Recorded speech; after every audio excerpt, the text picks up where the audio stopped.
Prince Charles has a bad cough but is generally feeling okay as he battles the coronavirus, a source with knowledge of his condition has told the Daily Beast. The source added that Charles's family is not very worried about the prospect that he may become seriously ill following the revelation Wednesday that the heir to the throne has tested positive for the novel coronavirus. While the prince's press officers declined to comment further on his health, in a previous statement they said, he has been displaying mild symptoms but otherwise remains in good health and has been working from home throughout the last few days as usual. However, palace sources did confirm to the Daily Beast that Charles had been displaying key symptoms of COVID-19 and that this is what had given the hint that he should be tested. The key symptoms of COVID-19 are cough, fever, and shortness of breath. The royal family has followed pandemic protocol dating back to the time of the 1665 Great Plague and split themselves up to try and ensure not all members of the direct line of succession get infected with the sometimes fatal disease. Charles and Camilla are in Scotland, Kate and William are in Norfolk, and Harry and Meghan are in Canada. Ironically, the royals in the least isolated location are the most vulnerable, namely the Queen, 93, and her husband Prince Philip, 98, who are sheltering at Windsor Castle, which is in the center of the busy town of the same name, not far from London. However, Charles's diagnosis is likely to focus courtiers' minds on the absolute imperative of keeping other senior royals safe from any possible sources of infection. There will of course be many who will now question the wisdom of having permitted the Queen to continue carrying out public engagements until last week. She was still holding meetings and audiences with multiple people present as late as March 18. Assuming a 14-day incubation period, courtiers will, by tomorrow, at least be quietly confident that Hum did not contract the virus during an investiture attended by dozens of members of the public, and Prince Charles, at Buckingham Palace on March 12. The Queen wore gloves on that occasion, and Charles has avoided bodily contact by greeting people with steepled fingers in recent weeks instead of shaking hands. Camilla Parker Bowles, Charles's wife, is with him but is not infected with the virus, the palace said. Charles, 71, and Camilla, 72, are of an age which makes them a member of the most at-risk groups. Charles's son Prince Harry was said last week to feel helpless and to have been worried about the prospect of his aging father and grandparents catching the disease. Penny Junor, Charles's biographer, who has been close to the family for many years, earlier told the Daily Beast, he's only recently gone up to Aberdeen, and until he was forcibly stopped he continued to be out and about, meeting people and doing things. It just shows nobody is immune. Other world leaders have got it, so why not the heir to the throne? Junor said there were reasons to be optimistic that Charles would cope well with the infection, saying, he is a strong, fit man. He is very diet conscious, he exercises, he is slim, he doesn't have asthma, and has never smoked. He doesn't really have any health issues apart from a bad back from several polo falls. She added, of course, he will be having top-notch medical care, but still, it is very scary. The nation's television news outlets, especially the three major cable news networks, are grappling with a nagging paradox as President Donald Trump continues to orchestrate his White House briefings on the novel coronavirus pandemic. On the one hand, their ratings have never been higher, and viewers' appetites for the live sessions have shown no signs of dwindling. On the other hand, journalists and executives at MSNBC, CNN and the often Trump-friendly Fox News, which scored an impressive 6.2 million viewers for Sunday's installment of The Trump Show, according to Nielsen, are increasingly facing the likelihood that they are becoming an uncritical and unvetted transmission belt for propaganda and misinformation.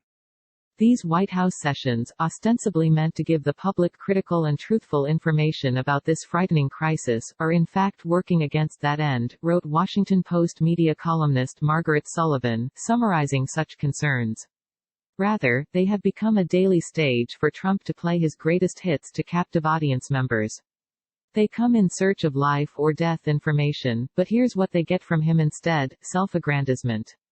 media bashing, exaggeration and outright lies. In an echo of the self-criticism expressed during the 2016 presidential race, when the cable networks repeatedly broadcast Trump's campaign rallies live and unexpurgated, top MSNBC anchors have already argued publicly that their own network should not air the president's pandemic musings in full.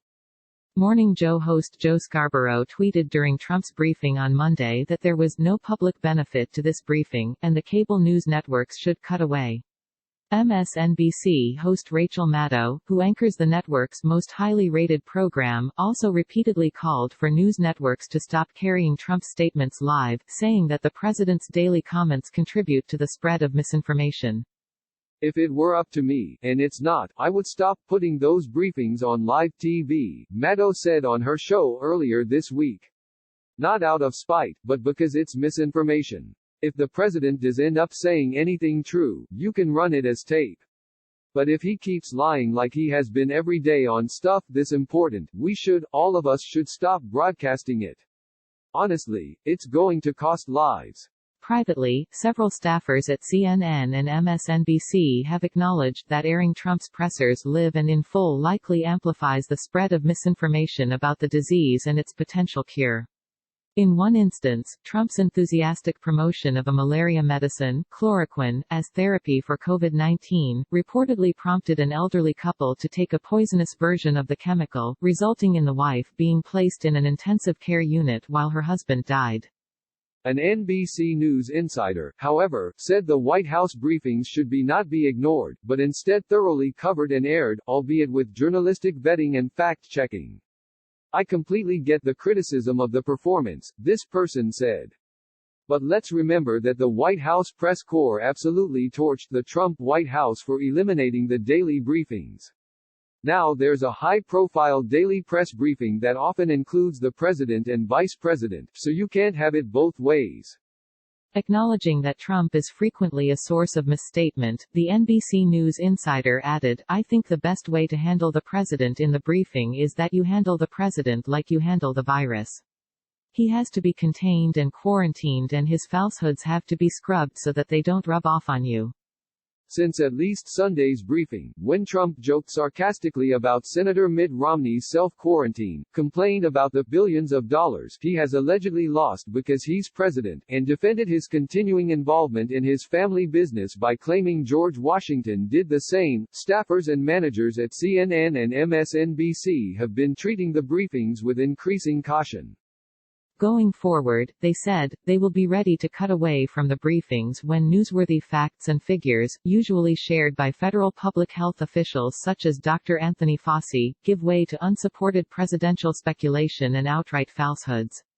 We might take it from the top and then cut away after the first lie, and return when the lies stop, said one cable network producer.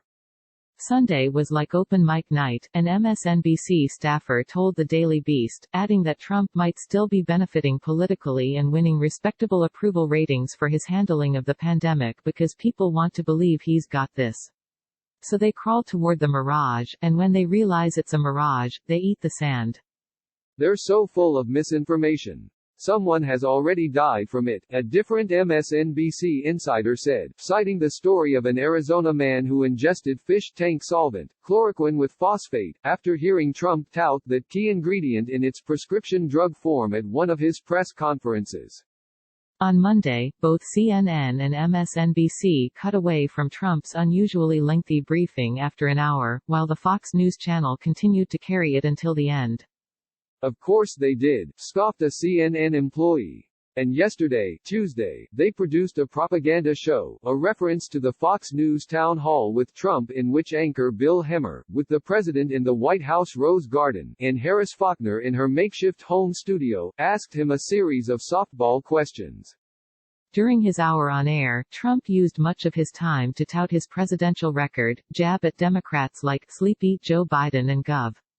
Andrew Cuomo, and praise his Fox News hosts. Among many gushing comments from the Fox personalities accompanying the president, at one point Fox News contributor Dr. Nicole Saphir raved to Trump how, as a nation we are beholden to you for your decisive, swift action. A Fox News insider, however, defended the town hall. Given we are operating in an unprecedented evolving hour-to-hour crisis, this was a major television feat to pull off, and the entire town hall made news which any network would have been thrilled to have. Other cable staffers said the networks were inclined to lean into live events because it is logistically more difficult to remotely produce TV packages, as many employees are now scattered geographically, working from their homes.